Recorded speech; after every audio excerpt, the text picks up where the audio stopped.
కొన్నాయి. పొగమంచు కారణంగా రూట్ క్లియర్గా లేకపోవడంతో వాహనాలన్నీ ఢీకొంటున్నాయి.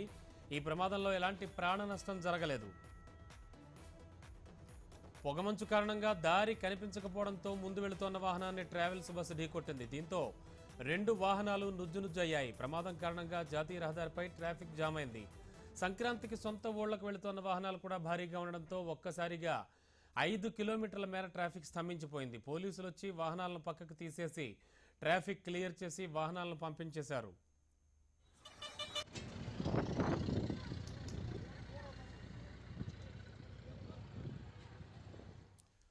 ఇక ఇదే అంశంపై తాజా సమాచారం అందించడానికి మా రిపోర్టర్ నరేంద్రచారి టెలిఫోన్ లైన్లో సిద్ధంగా ఉన్నారు. చారి, పొగమంచు ఏ స్థాయిలో కురుస్తోంది?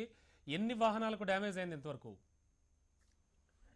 ఈ రోజు ఉదయం తెల్లవారుజాము నుంచి పొగమంచు కురుస్తుండడంతో మహబూబ్నగర్ జిల్లాలోని దాదాపు 183 కిలోమీటర్ల మేర ఉన్నటువంటి జాతీయ రహదారి పొడవున ఒక్కసారిగా రాకపోకల తీవ్ర అంతరాయం కలిగింది. అయితే ఉదయం చూసుకుంటే కొత్తకోట వద్ద కొత్తూరు వద్ద రంగారెడ్డి జిల్లా కొత్తూరు వద్ద ఈ పొగమంచు కారణంగా ఒకే వాహనం ఇంకా మరో వాహనం ఢీకొని దాదాపు 3 వాహనాలు వెంబడి ఢీకొనడం జరిగింది. అయితే మొదట పొగమంచు కారణంగా ఆరెంజ్ బస్సు బెంగళూరు వెళ్తున్న బస్సు ఎదురుగా ఉన్నటువంటి డీసీఎం వ్యాన్ ఢీకొట్టింది. పొగమంచు కారణంగా కనిపించకపోవడంతో ఎదురుగా వస్తున్న వాహనం కనిపించకపోవడంతో ముందుగా వాహనం ఢీకొట్టింది. ఇదే వాహనం ఏంటంటే ఆరెంజ్ బస్సు వెంబడి మరో వాహనం కూడా మరో ఆర్టీసీ బస్సు అలాగే మరొక లారీ కూడా వెంబడి ఢీకొట్టడం జరిగింది. అయితే వెనుక నుంచి ఢీకొట్టడంతో అంతే ఇక్కడ కూడా ప్రమాదం తీవ్రత తగ్గిందని చెప్ప తప్పదు.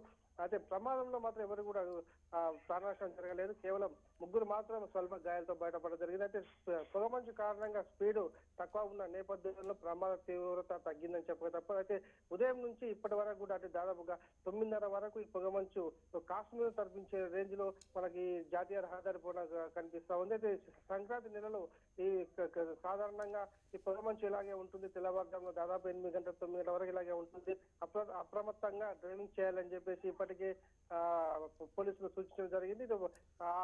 ఆరోగ్య సమస్యలు టైం చూస్తే 11:30 కావస్తోంది. ఇప్పటి వరకు కూడా సిచ్యువేషన్ అలాగే ఉందా? ఇప్పుడు ఎలా ఉంది కండిషన్?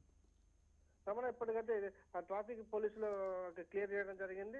అక్కడి నుంచి అంటే వాహనాలను పంపించడం జరిగింది. ఏదేపటి కూడా ఉదయం నుంచి ఇప్పటి వరకు కూడా ట్రాఫిక్ జామ్ అయిపోయింది. అదే దాదాపు 5 కిలోమీటర్ల మేర ట్రాఫిక్ స్తంభించింది. వైపు సంక్రాంతి వెళ్లే వాహనదారులు కూడా తీవ్ర ఇబ్బందులు ఎదుర్కొనడం జరిగింది. ప్రస్తుతం ఈ రోడ్డు ప్రమాదం కారణంగా ఒక్కసారిగా రాయకల్ టోల్ ప్లాజా వద్ద భారీగా స్తంభించిపోయిన పరిస్థితి మనకు కనిపిస్తుంది. అక్కడ ఇప్పుడిప్పుడే జామ్ అయిపోయే పరిస్థితి మనకు కనిపిస్తుంది. Ramana, okay, thank you.